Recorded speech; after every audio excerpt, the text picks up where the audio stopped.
Okay, let's have a look at MidiVolve instruments, Jupiter 6.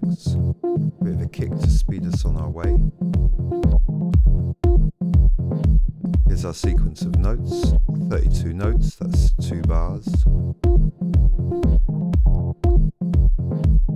MidiVolve's triggering the rack, so it's a sequencer triggering the Jupiter 6 rack. Map 1 is assigned to the filter. Map 2 is the delay. They're like MIDI CCs in Macs controllers. Here's map 1. You can just draw in some values. You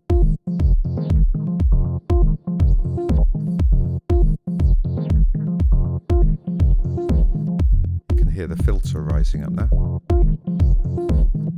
Let's put a dip in there.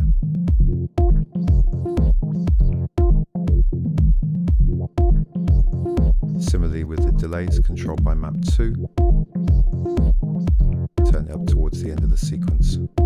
Sounding suitably funky, bit of swing. Now we'll look at the heart of MidiVolve, the evolve function. But initially, let's close off the section with all the controls and just use this big evolve button. Try pressing on that. Each time it will produce a variation without us worrying about what the parameters are.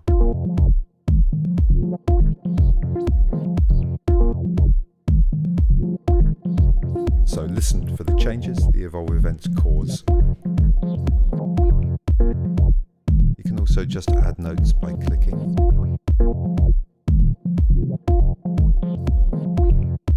Has added another note in the middle.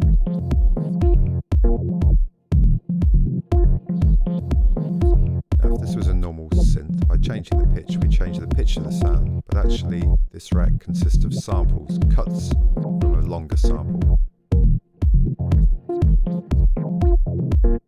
I like that. These are the durations of each note, they're available as well.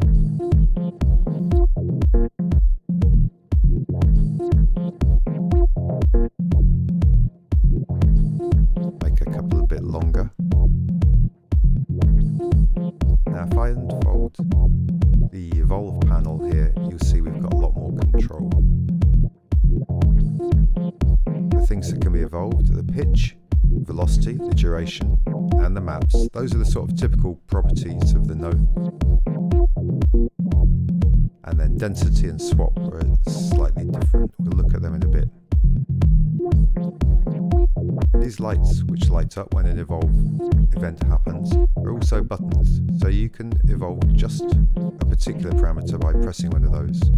This is the chance that each note will be affected, this is the direction which the change will be applied, and this is the strength, the amount of change which will be directed. They mean slightly different things for the different types of parameters.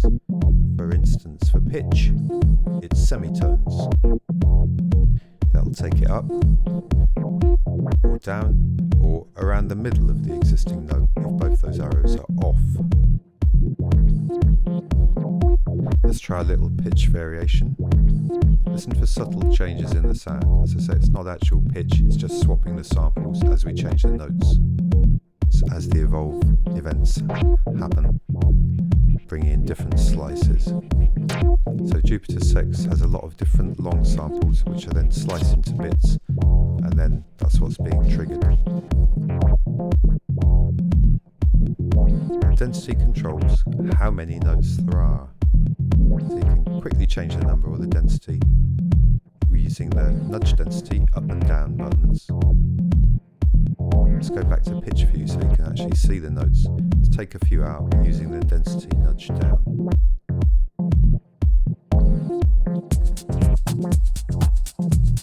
Making space, very important. You can also put notes back in with the nudge up button, but the more notes there are there already, the less effect that will have because there's not so much space for new notes.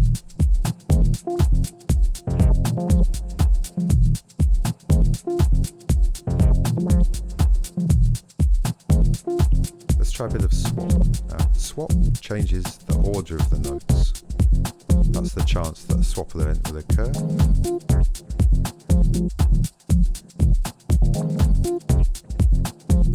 So I can just draw notes in if you want a few more.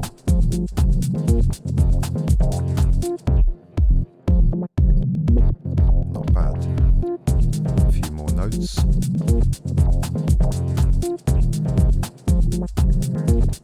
That's nice. So we can mess with the mapping a bit. Now here, if we're feeling even more lazy, we've got the auto evolve. What this is, it forces an evolve operation to occur every so many cycles. Not bars, cycles. So this sequence is 2 bars, auto's on 2, so it's going to force an evolve every 4 bars.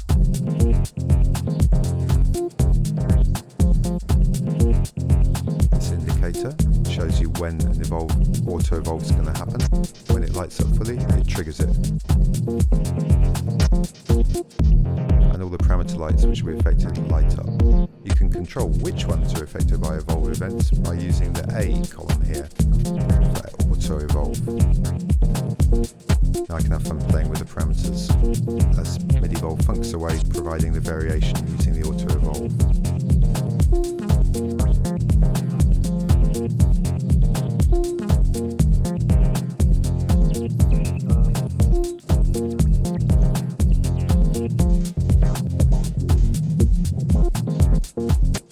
Quite nice having short notes.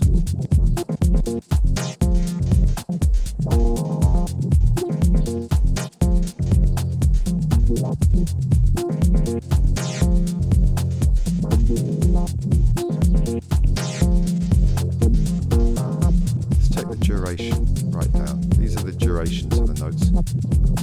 Using the duration nudge, I can bring the durations of all notes down.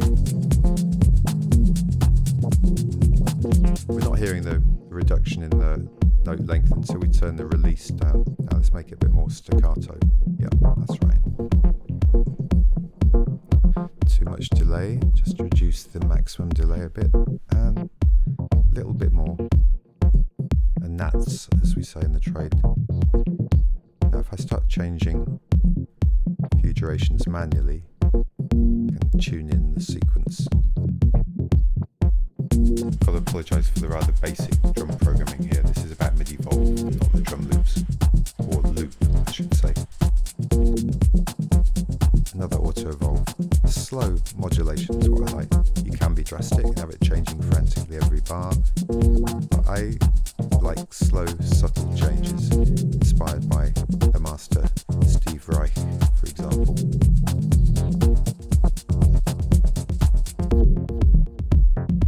Systems funk, that's what we want.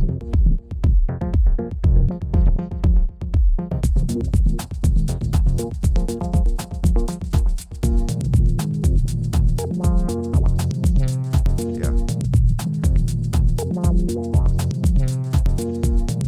Infinite variation. Infinite fun. Infinite fountain of ideas. MidiVolve. And this is just one of the 12 or so instruments that we provided with the Coldcut MidiVolve package. I'll just break it down, collapse it down, reduce the density to slowly erase the notes. Little attack up, get rid of the click. Beautiful fragments.